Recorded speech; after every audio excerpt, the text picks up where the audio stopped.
this live episode of Beyond the Barclay, our first in-person interview, Morgan. Yeah. How do you feel? With my hands usually, so... Well, I guess we'll rip around the room and introduce everyone. So we've got Morgan Hewitt, my illustrious co-host. Izzy Fisher, first time I met Izzy today actually, so welcome along.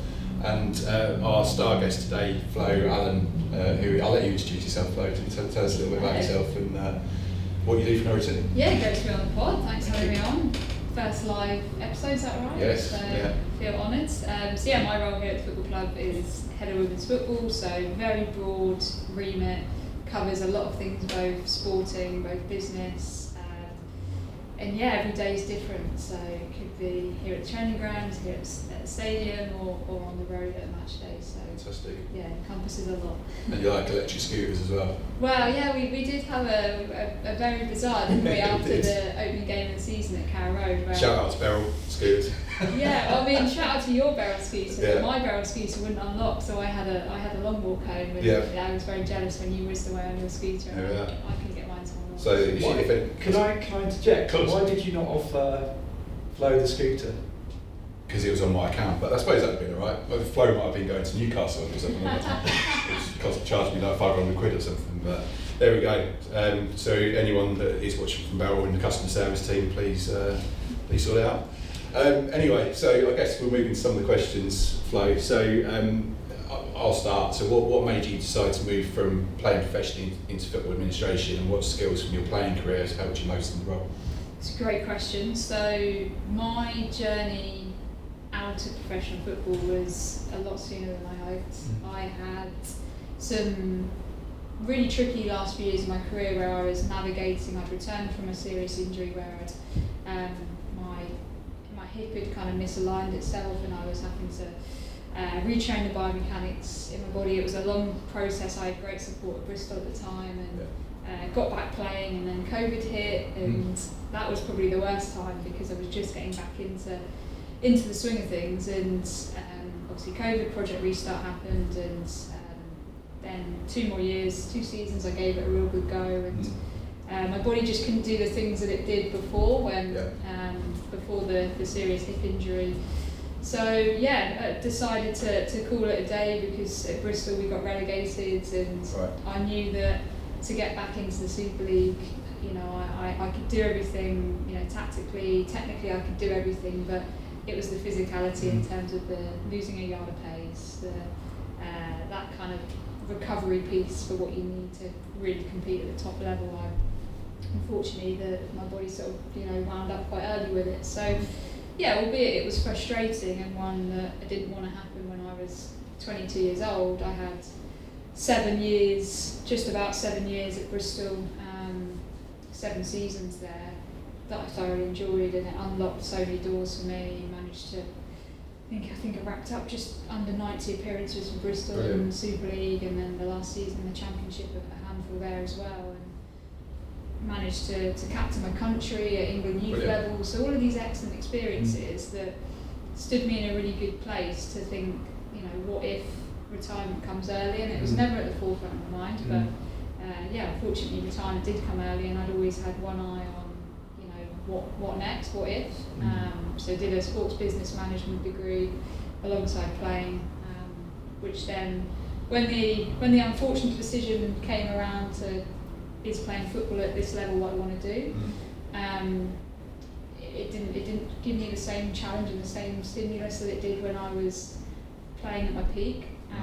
So yeah, it was a hard decision, but to step into a role that I have here has surpassed all my expectations of what I thought I would go into post football.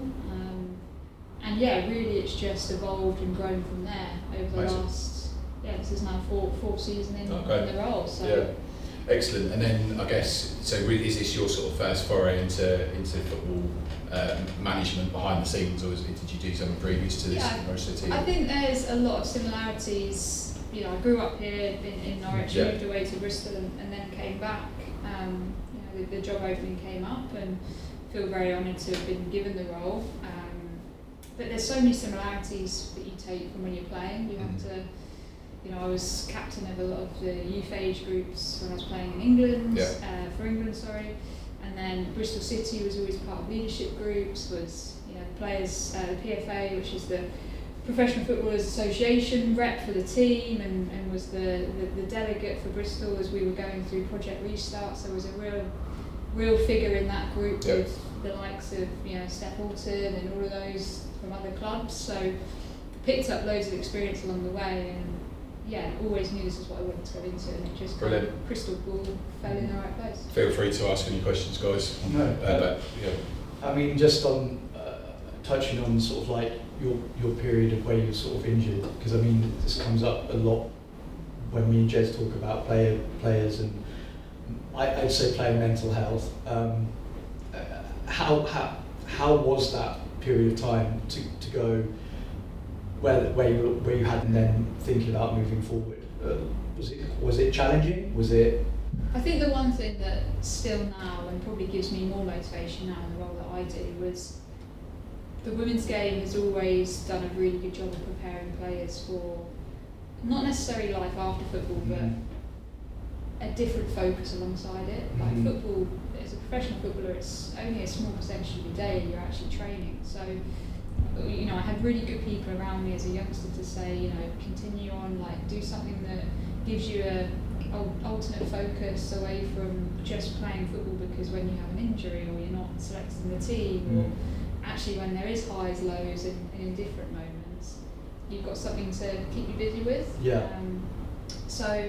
I was really lucky that it was kind of always ingrained in me, and now in my role I feel a lot of responsibility to make sure that our players aren't just footballers, they're people, they're an athlete as well, but first and foremost they're a person, and the football comes at the end. Yeah, of course. So I guess it's sort of almost safeguarding them from any of that kind of like if anything sort of bad happens through injury or downtime. Yeah, and it's so tough because it's not always injury. It could be the contract doesn't get renewed, or you see it in the men's game. Transfers, and that's coming in the women's game. It will be here very, very soon. So there's so many aspects to a footballer's life that they have to build resilience for.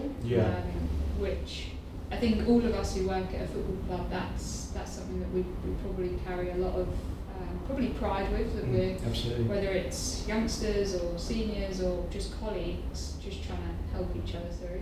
Yeah, I think that's working in an academy, it must be so challenging because there's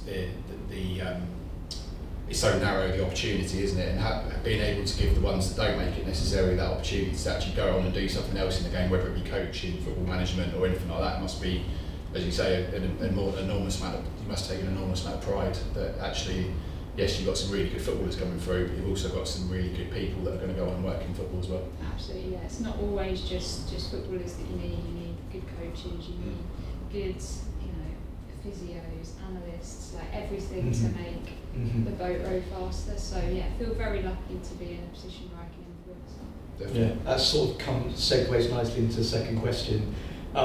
So forgive me if this is a wrong stat, but Norwich City women fully integrated into the main club in 2022, is that right? Absolutely correct, yeah. You've sort of mentioned some of the work that you've done just there, but how has that integration shaped your priorities, and what changes, I'd say what really important changes have you overseen since then? It actually is almost like a pinch myself moment. I think this is now season number 4, but within the space of 3 and a bit years, the growth that we've seen, not only on the football pitch, but also probably more so off it. So one of the biggest things we've done, I think we've done it really, really well, is we've developed a real strong culture at the football club around, the importance of our women's team and the impact that it has on the community. Such a strong presence that CSF have, it's no different to a real flourishing football club, whether that's men's, women's, or CSF or whatever team. So it's been so exciting to see everything grow and change and evolve. And I think the biggest thing that I'll always remember is I remember coming in on day one, and I was the only member of staff who was employed to be at the football club. Right. And we now have I could almost double you know, from just two hands of kind of how many members of staff we have that are either employed just to do women's football or who have, you know, multifaceted roles within the football club and maybe do a bit of, you know, one role, but also part of their remit is just, you know, to focus on women's team, whether that's at the stadium or here at the training ground. And that's only the start. That's the exciting bit is, you know, we've still got so much more to do. We've only just looked at our women's team. We'd love in the future to have more teams underneath, but again, it's like a start-up business. Do things too quickly. The foundation underneath can't support it. So it's a real fine balance, and we're also trying to win games on a Sunday as well. So Of course. add that into the mix. It's tough. What do you think has breeded that sort of popularity in the women's game and almost the need and the want to extend the women's offering and girls offering at Norwich City? I think, like on a macro scale, you've got the impact of the Lionesses from 2022. So that really kick-started everything. I think from the moment that Norwich City Women was integrated into the main club was a perfect opportunity because there was a real sonic boom moment of women's and girls football in the country. You know, moved down to 2025 and the Lionesses have won another European Championships, got to a World Cup final in Australia the year after winning their first Euros. So that's really kicked the can on. We see that on a real macro level. I think we have a real unique position because we're the only football club in quite an isolated geographical area. So our impact and reach is huge, and having such a strong foundation allows us to tap into that. And I think that's what's really important is making sure that continues to happen in the future. Yeah, definitely. How do you keep your feet on the ground? Just balancing everything. Honestly, I'm trying to get barrel bikes after games and or barrel scooters and they won't unlock. So, it's a good question though because there's so many like unknowns that get thrown into things because football isn't straightforward, but also adding, you know, something that's evolving, growing, and developing. It's sometimes you're having to have, you know, maybe a conversation that you think in your head's a real straightforward answer, but you've got to almost see it from somebody else's perspective that might not have understood it, and then sort of bringing them on the journey, and it's actually really rewarding to do that. Yeah, challenging. I think the need and the want of having women's and girls football in the country goes massively, and you would have seen it in your role. And over the last 10 years, for instance, I've coached in the women's game, and you can see the teams in our league in Hertfordshire, for instance, we had maybe 12 at the start, and there's now 4 divisions of 12 teams. So you can see that impact even at adult level, but even at junior level, there's now more girls leagues than there are boys in some instances in some of the counties. So you can see, I think it's really, you know, a great position we find ourselves in this country that's being harnessed really. Izzy, it's time for your question. Big game on Sunday. Big game. How important is it for the women's team to get these matches at Carrow Road, and is there talks of more in the future? Great question. So what I love about our Carrow games is that we have always got, you know, upwards of 3,000. The first game we had 7,500, which we put a real big targeted campaign into. But I love the fact that we're inspiring everybody who attends, whether it's granny, granddad, brother, sister, aunt, uncle, whoever it might be, who's connected to somebody attending the game, or just a Norwich City men's season ticket holder who wants to get, you know, just come and support a yellow and green team.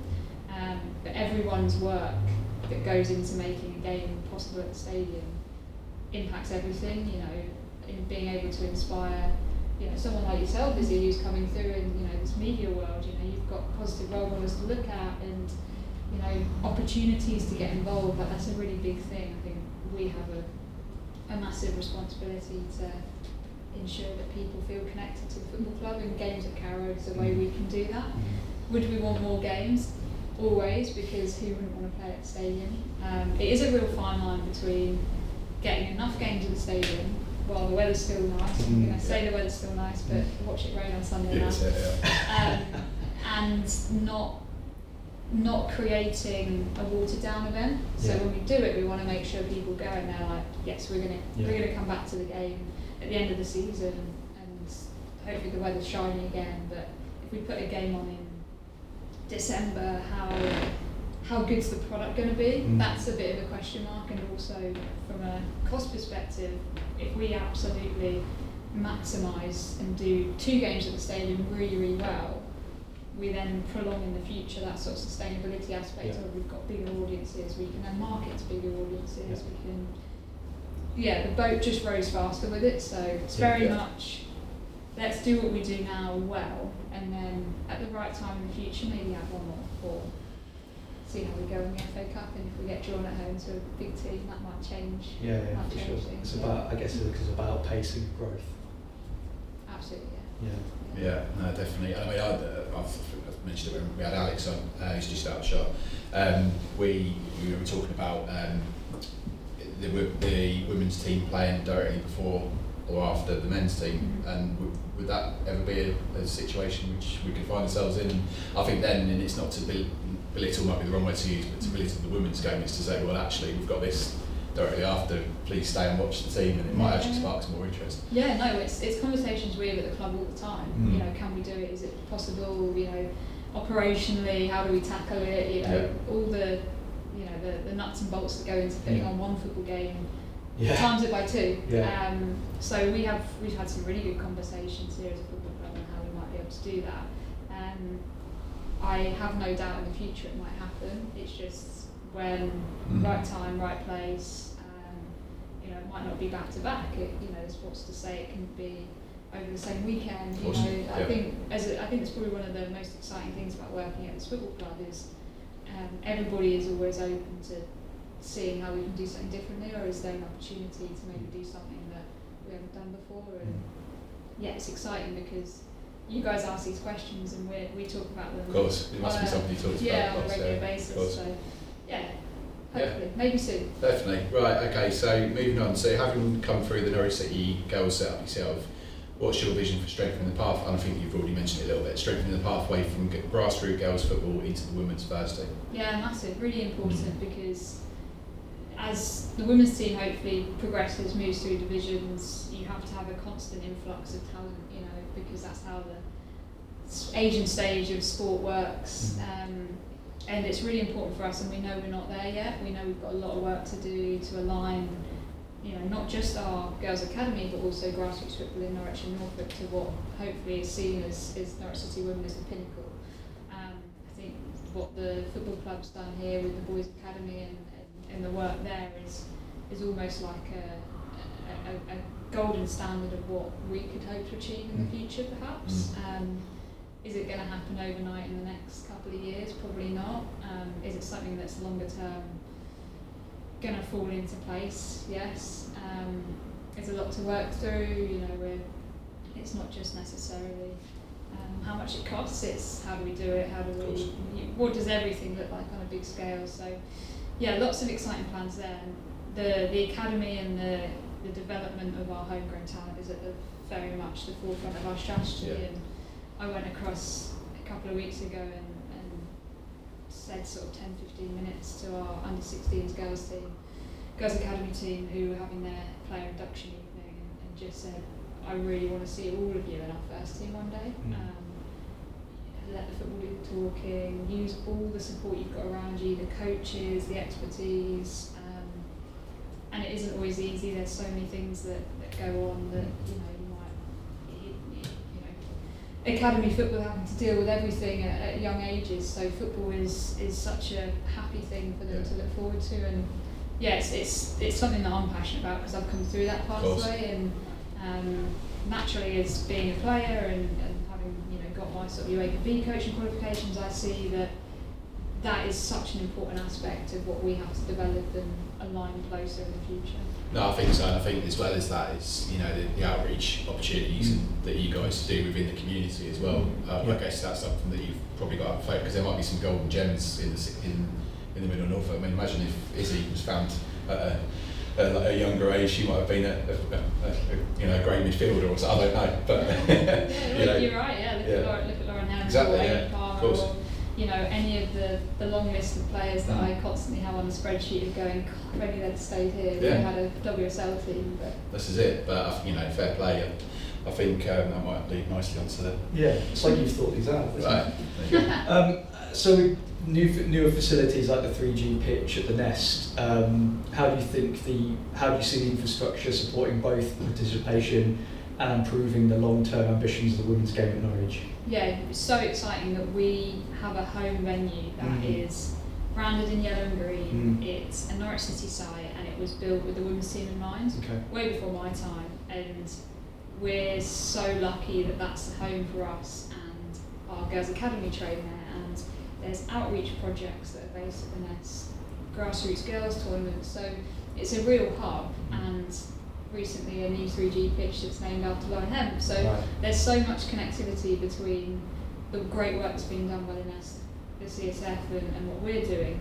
And from a footballing perspective, I think the work we've done over the off season with Izzy, you probably have noticed the new turnstiles, and there's quite a lot of work that's still to be done. We need to enhance that again. That's just like phase one.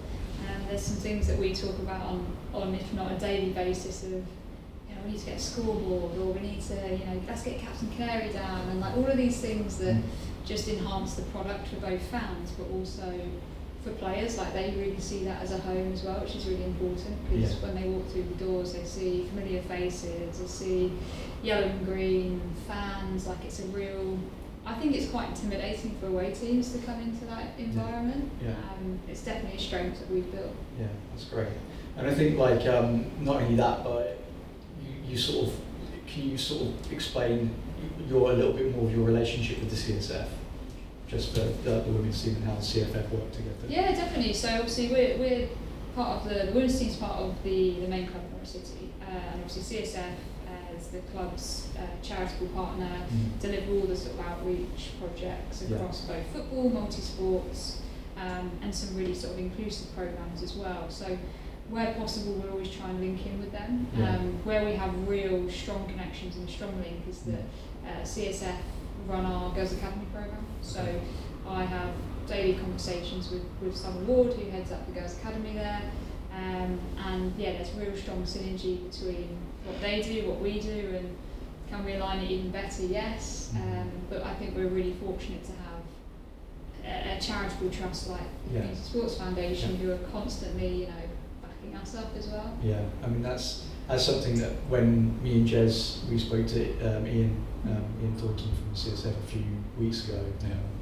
I just thought it was just highlighting what they do and the women's team as well. It's just so important to grow that interest at Carrow Road and amongst the audience, because I think sometimes it, like the CSF can just appear as something that you see on a board, and people don't know kind of what it is or how it integrates with the club and the women's team and men's team. So I think it's really important to kind of push that message, and I think that's something that we're really keen on trying to do. 100%.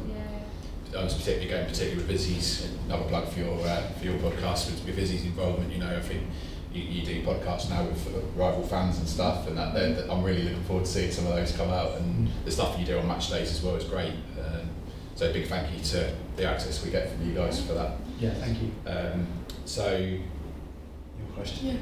Yeah. So what do you look at to measure success and progress in the women's and girls football at the club, both on and off the pitch? Big question, that.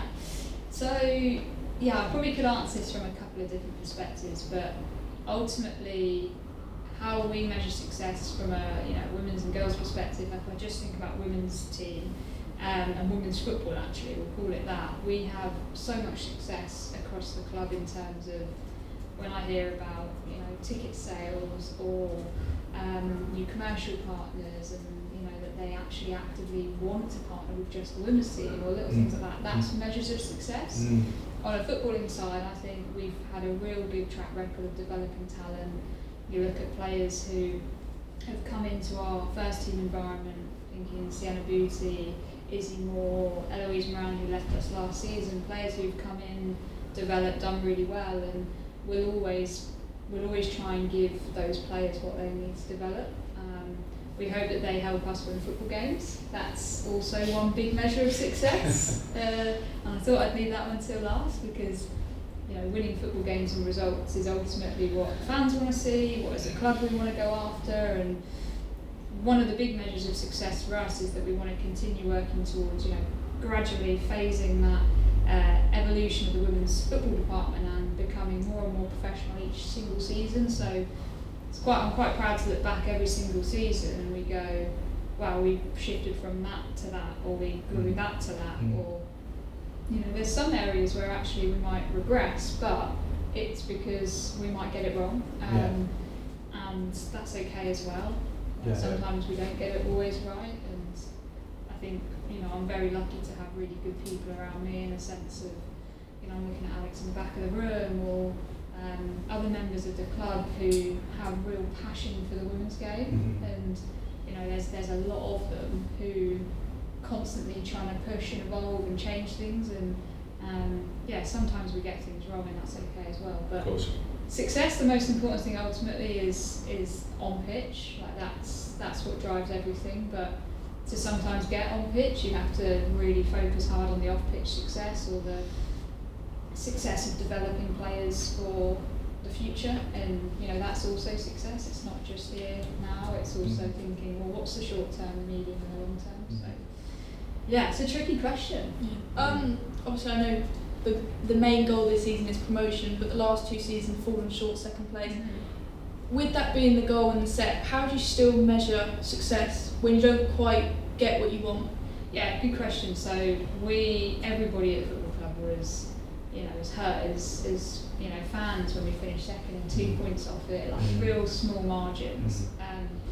But when we look at the steps we made off the pitch this summer, professional contracts to the first few players, and that iteration of constant evolution, and that will keep happening with more players being offered those. And we shifted the training model here, so they're in the building more, and I see those little things as real good markers of success, because we can do everything we can and stretch, our operations to capacity, but we might not be able to control what happens on a Sunday afternoon. So we might not be able to control that the team bus breaks down and we turn up late and preparations are, interfered, or, the referee might have made some decisions, or red cards, or injuries. You can never really control that. I think what we've always got to hang our hat on is, have we done everything we can with the resource we have available? And if the answer is yes, then great. If the answer is no, we'll go back to the drawing board, reverse engineer it, and make it more robust for the future. And I think we've done that, like the last 2 years, finishing second. Every single season, I think we've looked stronger, more competitive, and this season we've still got, I'm really excited about what's to come this season, because I think we've got some hidden secrets to unleash. Do you think that, obviously having the second place playoff, do you think that's given you a lifeline this season, that if we do have those little blips with the coach or the ref, that actually they can afford to happen and it's not the end of the world? Absolutely, yeah. You think football isn't over until the final game of the season, so there's so many twists and turns on the way. Look at the men's championship season, for example. A team could be in the relegation zone for Christmas, but actually could then go and reach the playoffs by the end of April, beginning of May. So there's so many twists and turns in the race. As all we can do is just go training session to training session, match to match, and Andy and the coaches work super hard every single day on preparing the players, whether it's with tactical information, technical detail, the physios, getting the players in a really sweet spot just to go out and maximise everything. So it's going to give us an extra buffer, but hopefully we won't need it. It's good for the fans, right? Yeah. Like, it's more interesting exciting. and engaging, because season could have been done in, for some leagues it's done in February. And how does that in the women's game, how in your league specifically, how does that work, the second place playoff? Is that the top two, or so the second and third, or? Yeah, so for our league, we obviously compete in Tier 4, and there's 4 divisions in Tier 4. You've got South East, which we operate within, you've got South West, and then you've got Midlands division and a Northern division. So There will be the 2 second place teams, one in the southwest and one in the southeast, will play each other in the playoff, and the Midlands and North play each other in the playoff. So there'll be 2 additional sides from tier 4 that go up. If I had a piece of paper, I'd draw it right now. No, excellent. And then I guess no, you're right. It's more entertaining for fans, but hopefully we don't need it. Hopefully we. I've been through enough stress these last couple of years. Although that's going to be my question to you then, Izzy. I mean, obviously you have followed the team for a number of years, and from a fan's perspective, how do you think the team's progressed? And is there anything that you want to relate to that to Flo? Well, I think you've covered it pretty well. I think the progress has been phenomenal. I think the first year, obviously, when Wimbledon went up, I thought, yeah, I'm not mad we've come second. It wasn't like, oh, this is just the worst thing. Last year, obviously, was pretty much a bit of a disappointment, wasn't it? But obviously, after a good run in the cup and stuff, it sort of was inevitable when the injuries came in. But I think the progression's been great. Obviously, professional contracts. You see, there's a lot more media coverage, I'd say. Everyone knows a bit more about the team, the players. I think it's progressed pretty well. What would you like to see? Oh, You could, with a crystal ball. oh, you put me on the spot here.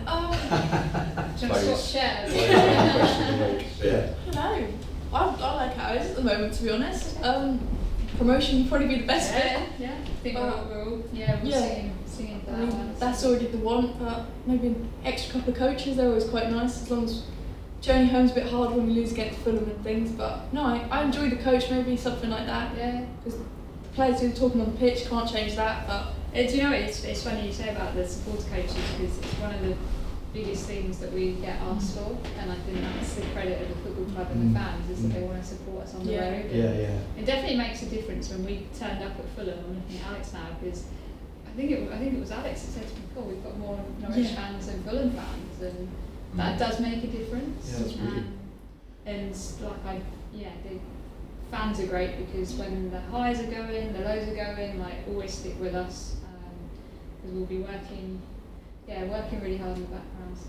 What was the Fulham experience like for you? I mean, it must have been like pinch yourself moment, like the girls playing at the Premier League football ground. Yeah.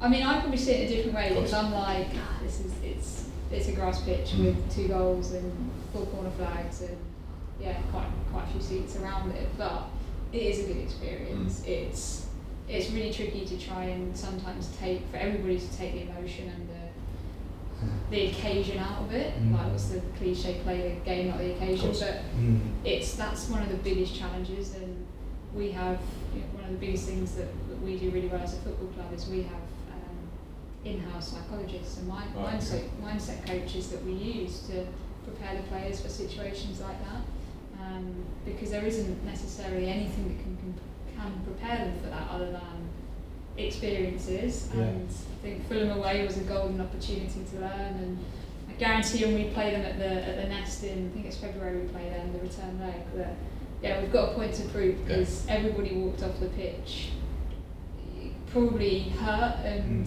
knew that we can do a lot better than that. So Definitely. Which is a good thing. Excellent. I mean, that probably leads nicely. It's like we're planning this, isn't it? How are you building a strong culture and identity across the women's team and girls programme, and what initiatives are helping to achieve that?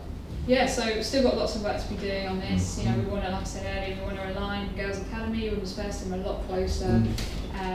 The cultural piece is always something that evolves and grows as we grow as well. I think it will be a watch this space, and I always say to Alex and the media and say that always want people to come and see what it's like, because I think we've got a real supportive culture where players know that they're going to get loads of support, high challenge, but the support's there if they need it.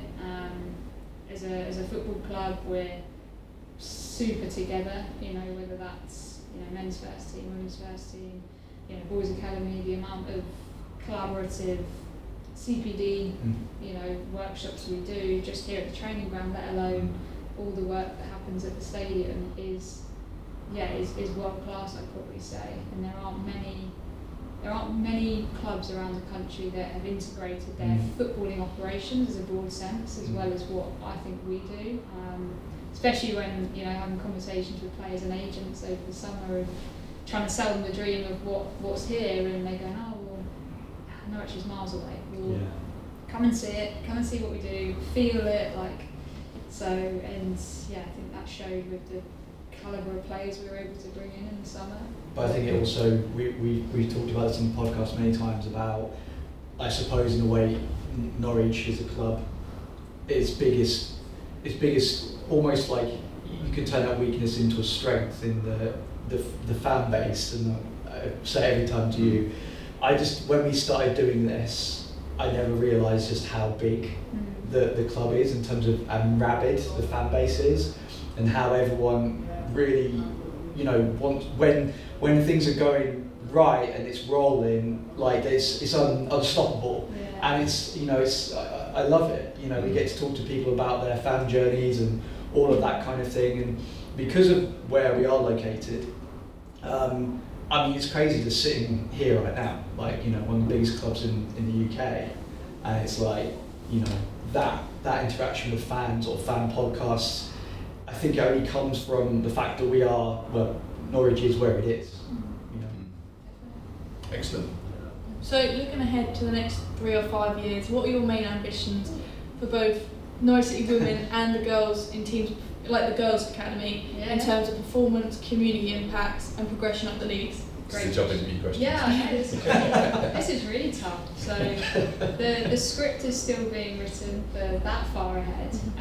But yeah, one of the biggest things for us is that we're not going to shy away from it. We want to be competing in bigger leagues than we are now. We don't want to be in the minors and the majors. All of those kind of cliches. But part and parcel of that is continuing to professionalise what we do. So there isn't necessarily always a label you can put on that. We want to be established in X division. It is ultimately about professionalising what we do, developing workforce, aligning player pathway closer to what we do. So all of those things in the next 3 to 5 years are real key pillars of how we'll measure success. But yeah, it's an interesting question because there's so many things that we want to go after, and it's sometimes about working out what are the priorities. Because to get to where we want to on the football side of things, like everything else underneath has to fall in line. And I think the big one for me, and what we've been very deliberate with things like player recruitment, is there's talent that has developed here and we've not been able to keep. It's we've leaked talent, let's put it that way, and there is a squad on my big spreadsheet of players that are either in the Super League, WSL2, or wherever around the globe that could form a really good squad for us. And yeah, over the next few years it'd be great to try and bring some of those players back, but also add the quality to the squad as well, and still provide opportunities for our homegrown talent too. So real balance. Okay, sorry, what after you? I was going to say, it's like when you said earlier about pacing, because you don't want to top load it so much that you sort of then lose that point of contact underneath you, is I guess what you're kind of saying. Yeah, exactly. There's so many things in the next 5 years, and probably we won't even get to them in 5 years because there are things that are high value items that have more impact on a short term basis that we have to go after. And longer term there's some exciting steps I think we'll take, but yeah, right here, right now it's about working out what do we put our resource, our time, our energy into. I think when you talked about blueprints earlier, and just a club like Arsenal, for instance, that have supported their women's team for a long time and played at Boreham Wood, which is 10 miles up the road from where the Ivory is, the Emirates. Do you ever, a question which is very long-winded, I'm getting to it, do you ever see a time where Norwich City women's play at Carrow Road every week? I mean, that'd be awesome, wouldn't it? I think if we got to that point, I think that would naturally have been because there would have been successive promotions. There's nothing to say that it couldn't happen. I can't read into the future either, but how great would it be to be playing in the best facility in the area, which is Carrow Road. Yeah, it's exciting, and I think the biggest I guess accolade I could do to the club is that Ben, who I report into, Ben Napper, sporting director of the club, has seen and lived what it looks like at Arsenal in his previous role, and some of the ideas and the pieces that he wants to go after from a women's team perspective is really exciting, and having someone who's seen what best practice looks like at Arsenal is just brilliant. And yeah, I get nothing but real positivity and support from not only just Ben, but other seniors at the club and Zoe Weber as well. So it's super exciting. Brilliant. Right, it is time for Morgan's question of the week. I hope you're prepared for this. Okay. So obviously when this episode goes out, it'll be sort of autumnal kind of time. You got to do the theme tune. No, I'm getting to it. All right. The thing is, there's no chair spin, so I have to just sing static, and it's weird because the swivel chair. Alex can't wait for this. The swivel chair, you get a bit of traction. Oh, random question of the week. Brilliant. So the time the episode goes out is very autumnal, and it sort of brings to mind.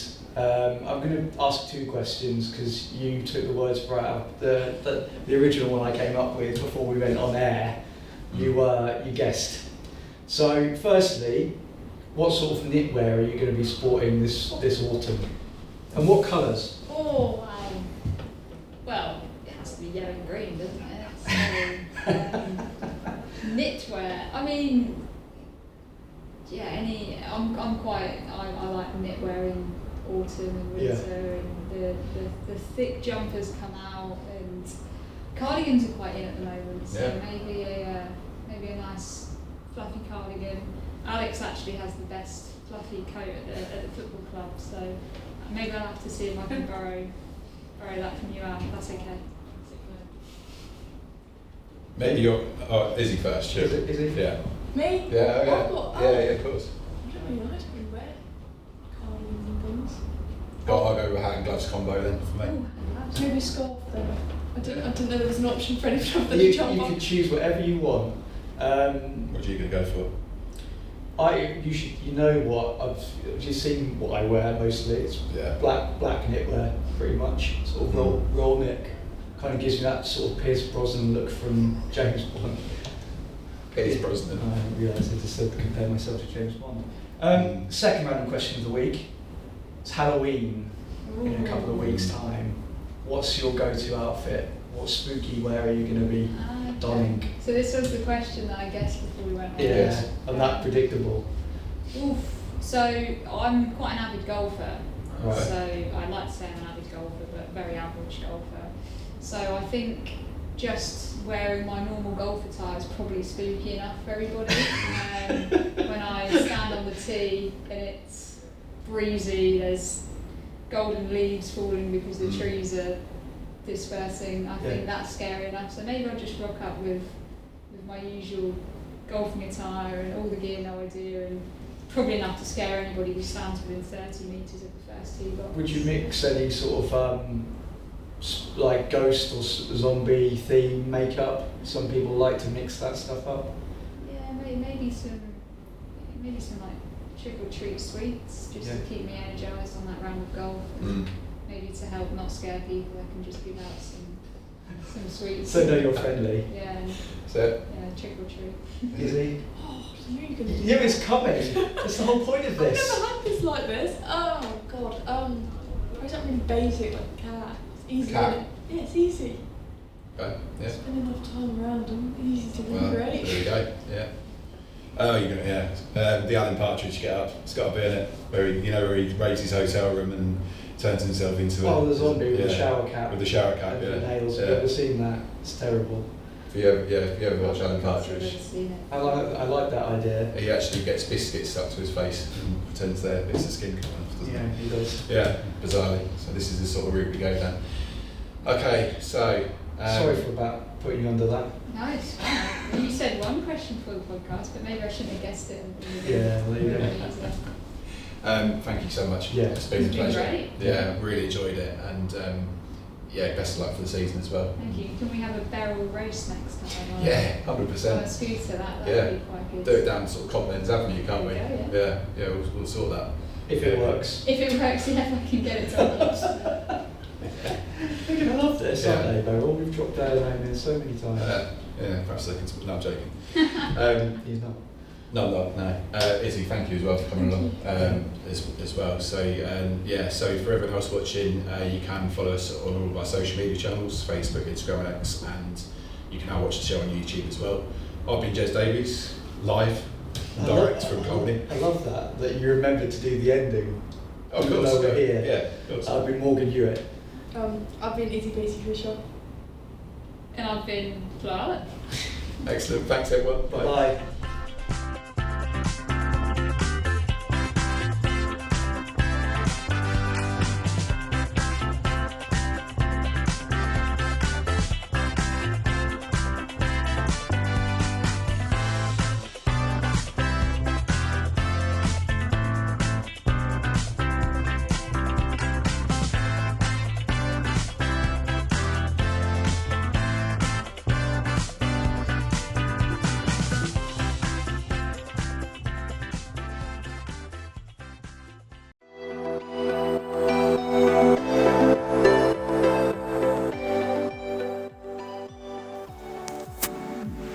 That's all for this episode of Beyond the Barclay. Thanks for listening and supporting the podcast. If you enjoyed it, be sure to follow, leave a review and share it with fellow Norwich City fans. We'll be back soon with more insight and discussion from around Carrow Road. Until then, on the Ball City.